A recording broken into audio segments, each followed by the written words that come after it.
അസ്സലാമു അലൈക്കും വറഹ്മത്തുള്ളാഹി തആല വബറകാതുഹു.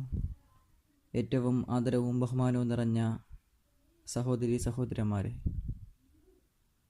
പുരാണ വേദഗ്രന്ഥങ്ങൾ സത്യമാക്കിയ, വിമർശകരുടെ പഠനം താളം തെറ്റിച്ച ഇരുളടഞ്ഞ സമൂഹത്തെ തൻ്റെ ജീവിത വിശുദ്ധി സാക്ഷിയാക്കി വിശുദ്ധ ഗ്രന്ഥമൊഴികളാൽ മാനവനെ സംസ്കരിക്കാൻ പടച്ചനാഥൻ തിരഞ്ഞെടുത്ത മുഹമ്മദ് മുസ്തഫ സ്വല്ലല്ലാഹു അലൈഹി വസല്ലം, തന്നെ പ്രസവിക്കുന്നതിന് മുമ്പ് തന്നെ പിതാവും കുഞ്ഞിളം പ്രായത്തിൽ മാതാവും നഷ്ടപ്പെട്ട നബി സല്ലല്ലാഹു അലൈഹി വസല്ലമ തങ്ങളെ ശേഷം പോറ്റി വളർത്തിയത് പിതാമഹൻ അബ്ദുൽ മുത്തലിബായിരുന്നു.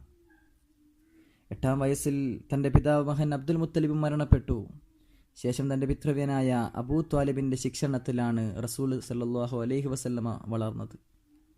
അബൂ ത്വാലിബിന് നബിയോട് അങ്ങേയറ്റം സ്നേഹവും മതിപ്പും വാത്സല്യവും, നബിയുടെ കാര്യങ്ങൾ കൃത്യമായി വേണ്ട വിധം സംരക്ഷണം നൽകുകയും ചെയ്തു. അബൂ ത്വാലിബിൻ്റെ കുടുംബം എന്ന് പറയുന്നത് വളരെ ദരിദ്രമായ കുടുംബമായിരുന്നു.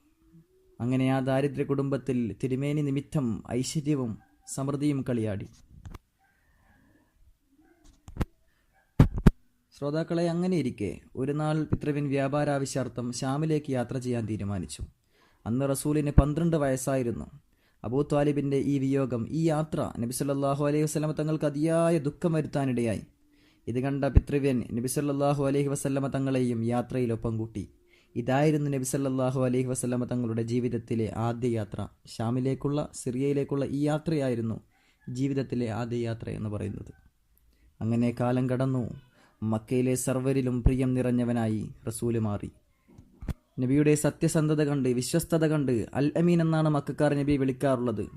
പ്രിയമുള്ളവരെ, ഖുവൈലിദിൻ്റെ മകൾ ഖദീജ ബീവി മക്കയിലെ സമ്പന്നയും പരിശുദ്ധയും ബുദ്ധിമതിയും കുലീനയുമായിരുന്നു. ഖദീജ ബീവി ആദ്യം വിവാഹം ചെയ്തത് അത്വീഖ് ബിൻ അബ്ദുൽ മഖ്സൂമി എന്ന മഖ്സൂമി വംശജനെയായിരുന്നു. അതിൽ ഹിന്ദ് എന്ന മകൻ ബീവിക്കുണ്ടായിരുന്നു. ആദ്യ ഭർത്താവ് മരണപ്പെട്ടപ്പോൾ അവരെ അബൂ ഹാലത്ത് വിവാഹം ചെയ്തു. അതിൽ ഹിന്ദ്, ഹാല എന്നിങ്ങനെയുള്ള 2 പെൺമക്കളുമുണ്ടായി. അദ്ദേഹവും മരണപ്പെട്ടതോടുകൂടി അവർ തീർത്തും വിധവയായി കഴിയുകയായിരുന്നു. പിന്നീട് തൻ്റെ പ്രിയം നിറഞ്ഞ പിതാവും മരണപ്പെട്ടു, ഹുവൈലിദ്. ഇതോടുകൂടെ ബീവി ആകെ തളർന്നു. ഇനി വിവാഹം വേണ്ട എന്ന് വെക്കുകയും കച്ചവടത്തിൽ നിന്ന് മാറി നിൽക്കുകയും ചെയ്തു. ഇങ്ങനെ ദുഃഖഭാരവുമായി ഏകാന്തയായി കഴിഞ്ഞിരുന്ന അവരെ തൻ്റെ പിതൃവ്യ പുത്രൻ വറഖത്ത് ബിൻ നൗഫൽ ഉപദേശിച്ചു, മാറ്റി ചിന്തിപ്പിച്ചു. അതോടെ കച്ചവടത്തിലേക്ക് തന്നെ കേന്ദ്രീകരിക്കുകയും ദുഃഖഭാരം കുറയുകയും കച്ചവടം നല്ല രീതിയിൽ മുന്നോട്ട് ഗമിക്കുകയും ചെയ്തു. പ്രിയമുള്ളവരെ, അങ്ങനെ ഒരു ദിവസം അബൂ താലിബ് നബി സല്ലല്ലാഹു അലൈഹി വസല്ലമ തങ്ങളെ വിളിച്ചു. എന്നിട്ട് പറഞ്ഞു, ഏ സഹോദരപുത്ര, എൻ്റെ അവസ്ഥ നിനക്കറിയാമല്ലോ. ഇക്കാലത്ത് വലിയ സാമ്പത്തിക പ്രതിസന്ധി നമുക്കുണ്ട്. എൻ്റെ പക്കൽ സമ്പത്തായിട്ടൊന്നുമില്ല. കുറച്ചു കാലമായി വളരെ ഞെരുക്കത്തിലാണ് നമ്മൾ. നമുക്ക് വരുമാനങ്ങളോ മറ്റോ കച്ചവടങ്ങളോ ഒന്നുമില്ലല്ലോ. ഖുറൈശികളുടെ കച്ചവട സംഘം അടുത്തു തന്നെ ഷാമിലേക്ക് പുറപ്പെടുന്നുണ്ട്. ഖുവൈലിദിൻ്റെ മകൾ ഖദീജ നമ്മുടെ കുടുംബത്തിൽപ്പെട്ട പലരെയൊക്കെ കച്ചവട ചരക്കുകൾ ഏൽപ്പിച്ച് പറഞ്ഞയക്കുന്നുണ്ടത്രേ. ഖദീജയുടെ സ്വത്തിൽ കച്ചവടം നടത്തിയാൽ വലിയ പ്രയോജനവും പ്രതിഫലവും നമുക്ക് ലഭിക്കും. അതിനാൽ മകനെ, ഖദീജയെ ഈ സമയം തന്നെ നീ സമീപിക്കണം. നിങ്ങൾക്ക് വേണ്ടി കച്ചവടത്തിന് ഞാൻ സന്നദ്ധനാണെന്ന് ഖദീജയെ അറിയിക്കുകയും ചെയ്യുക. എന്തായാലും മുഹമ്മദെ, നിന്നെ സ്വീകരിക്കുക തന്നെ ചെയ്യും. നീ ചെല്ലുക എന്ന് പറഞ്ഞപ്പോൾ ആദരവായ റസൂലുള്ളാഹി സ്വല്ലല്ലാഹു അലൈഹി വസല്ലം പറഞ്ഞു, അബൂ ത്വാലിബ്, എൻ്റെ പിതൃവ്യനെ, ആവശ്യമെങ്കിൽ അവർ എൻ്റെ അടുത്ത് വന്നേക്കട്ടെ. അങ്ങനെ മുഹമ്മദ് നബി സല്ലല്ലാഹു അലൈഹി വസല്ലം തങ്ങളുടെ സത്യസന്ധത, വിശ്വസ്തത മുതലായവ സ്വഭാവ വിശേഷങ്ങളെ മനസ്സിലാക്കിയ മഹദി തൻ്റെ വ്യാപാര സാധനങ്ങളുമായി വ്യാപാരത്തിനു ഷാമിലേക്ക് പോകുന്നതിനായി നബി സല്ലല്ലാഹു അലൈഹി വസല്ലം തങ്ങളെ തന്നെ നിയോഗിച്ചു. അങ്ങനെ കച്ചവട ചരക്കുമായി മൈസറത്തിനോടൊപ്പം റസൂൽ ഷാമിലേക്ക് പുറപ്പെട്ടു. അങ്ങനെ സാധാരണയിലുപരി വൻ വിജയമായി കച്ചവടം നടന്നു. യാത്രാമധ്യേ പല അത്ഭുതങ്ങളും മൈസറത്ത് കണ്ടിരുന്നു. അതിൽ പെട്ടതാണ് നബി സല്ലല്ലാഹു അലൈഹി വസല്ലമ തങ്ങൾക്ക് മേഘം തണലിട്ട് കൊടുക്കുന്നത്. അങ്ങനെയുള്ള ഒട്ടനവധി അത്ഭുതങ്ങൾ മൈസറത്ത് തൻ്റെ കരങ്ങൾ കൊണ്ട്, തൻ്റെ നഗ്നമായ കണ്ണുകളെ കൊണ്ട് നേരിൽ കണ്ടു. നബി യാത്രയിൽ ഒരു സ്ത്രീയുടെ മുഖത്തും നോക്കിയിട്ടില്ല. കച്ചവടം ചെയ്യുമ്പോഴും പല വിശിഷ്ട സ്വഭാവം മൈസറത്ത് കണ്ടു. ന്യൂനതയുള്ള വസ്തുക്കളാണെങ്കിൽ അതിൻ്റെ ന്യൂനത നബി സല്ലല്ലാഹു അലൈഹി വസല്ലമ തങ്ങൾ തുറന്നു പറയുമായിരുന്നു. പക്ഷേ എല്ലാ കാര്യങ്ങളും, എല്ലാ കച്ചവട ചരക്കുകളോടും വിജയത്തോടെ വിറ്റയുകയും ചെയ്തിരുന്നു. കച്ചവടത്തിനിടയിൽ ലാത്തയെയും ഉസ്സയെയും സത്യം ചെയ്ത് ഒരാൾ റസൂൽ സല്ലല്ലാഹു അലൈഹി വസല്ലമയുടെ അടുത്ത് വരാനിടയായി. അപ്പോൾ റസൂലുള്ളാഹി സ്വല്ലല്ലാഹു അലൈഹി വസല്ലം തങ്ങൾ പറഞ്ഞു, എനിക്കിതിൽ വിശ്വാസമില്ലെന്ന രീതിയിൽ കണിശമായി റസൂൽ സല്ലല്ലാഹു അലൈഹി വസല്ലം തങ്ങൾ മറുപടി കൊടുത്തു. അതിനുശേഷം അദ്ദേഹം ലാത്തയെയും ഉസ്സയെയും സത്യം ചെയ്ത അദ്ദേഹം മൈസറത്തിനോട് പറഞ്ഞു, യാ മൈസറത്ത്, ഈ മനുഷ്യൻ തൗറാത്തിൽ പറഞ്ഞ വരാനിരിക്കുന്ന ദൂതനാണെന്ന് ഞാൻ വിശ്വസിക്കുന്നു. അങ്ങനെ കച്ചവടം നല്ല രീതിയിൽ കഴിഞ്ഞു. സന്തോഷത്തോടെ അവർ യാത്ര തിരിച്ചു. നബി സല്ലല്ലാഹു അലൈഹി വസല്ലമ തങ്ങൾ മുന്നിലായിരുന്നു, മൈസറത്ത് വളരെ പിന്നിലുമായിരുന്നു. പെട്ടെന്ന് മൈസറത്തിൻ്റെ ഒട്ടകങ്ങൾ കലശമായ എന്തോ രോഗമുണ്ടായി.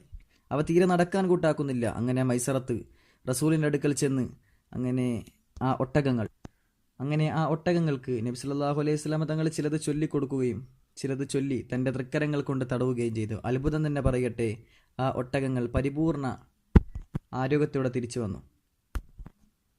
അങ്ങനെ മടങ്ങി മക്കയിലെത്തി ഖദീജ ബിവിയുടെ അടുത്തെത്തി. കച്ചവടത്തിൻ്റെ പ്രതിഫലം റസൂൽ സല്ലല്ലാഹു അലൈഹി വസല്ലമ തങ്ങൾക്ക് ലഭിച്ചു.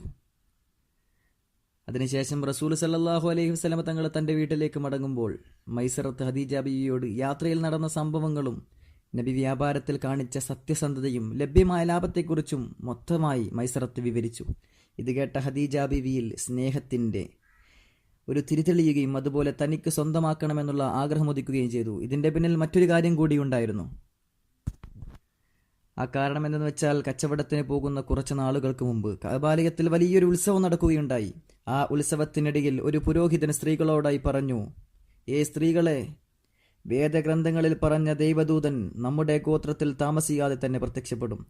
ഈ സ്ത്രീകളിൽ നിന്ന് ആർക്കാണാവോ ആ പ്രവാചകനോടൊപ്പം സഹവസിക്കാൻ കഴിയുക എന്ന് ചോദിക്കുന്ന ആ ഒരു ചോദ്യം അന്ന് ഖദീജ ബീവി ആ സംഗമത്തിലുണ്ടായിരുന്നു.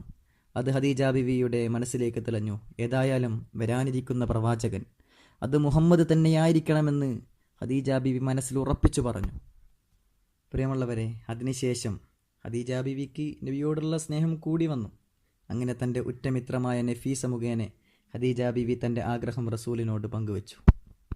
അപ്പോൾ റസൂൽ നഫീസയോട് ചോദിച്ചു, ഖദീജ എന്ന് പറയുന്നത് കുലീന തറവാട്ടിൽ പിറന്ന സമ്പന്നയാണ് ഖദീജ, ഞാനാണെങ്കിൽ പരമദരിദ്രനുമാണ്, എങ്ങനെയാണത് സാധിക്കുക എന്ന് ചോദിച്ച നഫീസ ഖദീജ ബീവിക്ക് നബിയോടുള്ള സ്നേഹത്തെ പങ്കുവച്ചു. അതാണ് നമ്മൾ കേൾക്കുന്നൊരു ഗാനമുണ്ട്. കച്ചവടവും കഴിഞ്ഞ് മുത്ത് റസൂലുള്ള വന്ന് കല്യാണാലോചനയ്ക്കായി ബീവി തൂനിഞ്ഞ്.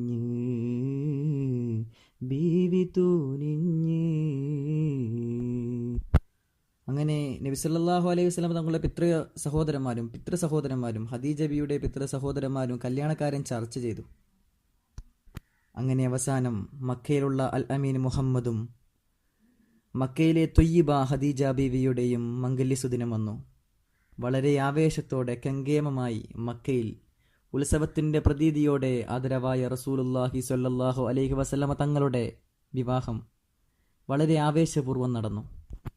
അന്നേ ദിവസം കല്യാണ ദിവസം നമ്മുടെ ഈ കാലഘട്ടത്തിലുള്ളതുപോലെയുള്ള കല്യാണ മുടക്കികൾ അന്നും ഉണ്ടായിരുന്നു. കല്യാണത്തിൻ്റെ ആ ദിവസം തന്നെ അബൂജഹലും കൂട്ടരും ഖദീജ ബീവിയോട് ചോദിച്ചു, ഖദീജ, ദരിദ്രനായ നിരക്ഷകരനായ മുഹമ്മദിനെയാണോ നീ വിവാഹം കഴിക്കുന്നത്? അപ്പോൾ ഖദീജ ബീവി പറഞ്ഞു, അല്ല, ഞാൻ സമ്പന്നനായ മുഹമ്മദിനെയാണ് കല്യാണം കഴിക്കുന്നത്.